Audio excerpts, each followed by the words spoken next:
दोस्तों, बीजेपी के धोखों में अब 8th पे कमीशन भी जुड़ गया है। इसको लेकर पहले भी काफी चर्चा हुई थी, लेकिन उस समय चुनाव सर पर थे तो बीजेपी ने कोई खतरा मोल नहीं लिया और कहा कि हम 8th पे कमीशन जरूर लाएंगे।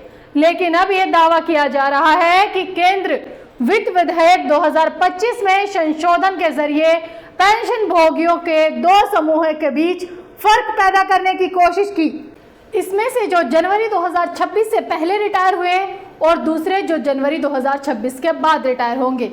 जहां तक पेंशन नियमों के हाल ही में किए गए संशोधन की बात करें, मुख्य विपक्ष पार्टी कांग्रेस को केंद्र सरकार का छिपा हुआ एजेंडा दिखाई देता है, जो कि कहीं ना कहीं ठीक भी है, क्योंकि बीजेपी ने चुनाव से पहले किए गए वादों में और चुनाव के बाद किए गए कामों में जमीन आसमान का तो अंतर कहेंगे नहीं, पर यह तो कह सकते हैं कि दूध में पानी मिलाकर पिलाया जा रहा है। नमस्कार दोस्तों, आप देख रहे हैं जनता की आवाज और मैं हूं संजना आपके साथ। अब 8th पे कमीशन को लेकर काफी सवाल हैं। पहला सवाल कि क्या 1 जनवरी 2025 से पहले रिटायर होने वाले केंद्रीय सरकारी कर्मचारियों को 8वें वेतन आयोग के तहत फायदा नहीं मिलेगा? क्या सरकार इसमें भी कुछ गड़बड़ घोटाले करने की तैयारी में है? क्योंकि केंद्रीय कर्मचारियों और पेंशन भोगियों के बीच इन दिनों चिंता बढ़ गई है। ऐसा दावा किया जा रहा है कि केंद्र वित्त विधेयक 2025 में संशोधन के जरिए पेंशन भोगियों को दो समूहों के बीच फर्क पैदा करने की कोशिश की जा रही है। इसमें जो जनवरी 2026 से पहले सेवानिवृत्त हुए और दूसरे जो 2026 के बाद सेवानिवृत्त हुए। जहां तक पेंशन नियमों में हाल ही में किए गए नए संशोधन की बात करें तो मुख्य विपक्षी पार्टी कांग्रेस को केंद्र सरकार का छिपा हुआ एजेंडा दिखाई देता है। हालांकि सरकार ने कहा कि हालिया संशोधन केवल मौजूदा पेंशन नीतियों का सत्यापन है और इसका उद्देश्य नागरिकों और रक्षा पेंशन भोगियों के लिए लाभों में बदलाव करना नहीं है।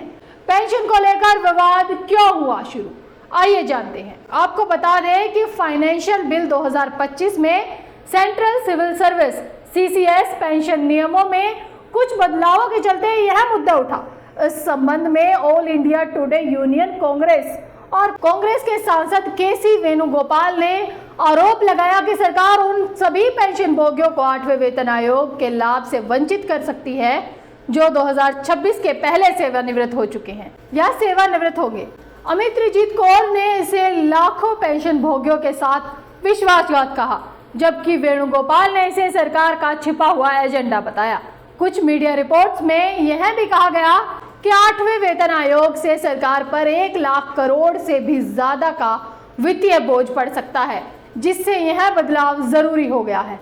लेकिन आपको बता दें कि वित्त मंत्री निर्मला सीतारमण ने इस अफवाहों और अनुमानों को खारिज कर दिया। फाइनेंशियल बिल 2025 को एप्रोप्रिएशन बिल 2025 पर बहस के दौरान जवाब देते हुए वित्त मंत्री ने राज्यसभा में कहा कि हाल ही में पेंशन नियमों में किए गए कुछ बदलाव सिर्फ मौजूदा नीतियों का सत्यापन है और इससे किसी भी नागरिक या रक्षा पेंशन भोगियों के लाभ में बदलाव नहीं होंगे। 8th पे कमीशन क्या है और इसका क्या असर होगा? आपको बता दें कि 8वें वेतन आयोग के गठन का ऐलान जनवरी 2025 में किया गया था। नए वेतन आयोग की सिफारिश 1 जनवरी 2025 में लागू होगी। नए वेतन आयोग के लागू होने से केंद्र सरकार कर्मचारियों और पेंशन भोगियों के वेतन भत्ते और पेंशन में बढ़ोतरी होगी। आपको बता दें कि देश में हर 10 साल पर एक नया वेतन आयोग बनता है, जिसके तहत सैलरी और पेंशन में इजाफा किया जाता है। 7वां वेतन आयोग 7th पे कमीशन 2016 में लागू हुआ था, जिससे यह सुनिश्चित हुआ था कि साल 2016 से पहले या बाद में रिटायर होने वाले कर्मचारियों को बराबर पेंशन मिलेगी, ताकि पुराने और नए पेंशन भोगियों के लिए किसी तरह का भेदभाव ना हो। सरकारी आंकड़ों के मुताबिक 1 मार्च 2025 तक करीब 36.57 लाख सरकारी कर्मचारियों और 33.91 लाख पेंशन भोगियों का इस कमीशन पर प्रभाव पड़ा है। जैसा कि हमने बताया कि वित्त मंत्री निर्मला सीतारमण ने 27 मार्च 2025 को संसद में इस विवाद पर स्पष्टीकरण दिया था। उन्होंने कहा 2016 में पहले रिटायर होने वाले पेंशन भोगियों को 2016 के बाद रिटायर होने वाले लोगों जैसे कि फायदे मिल रहे हैं, यह सिद्धांत बरकरार रहेगा।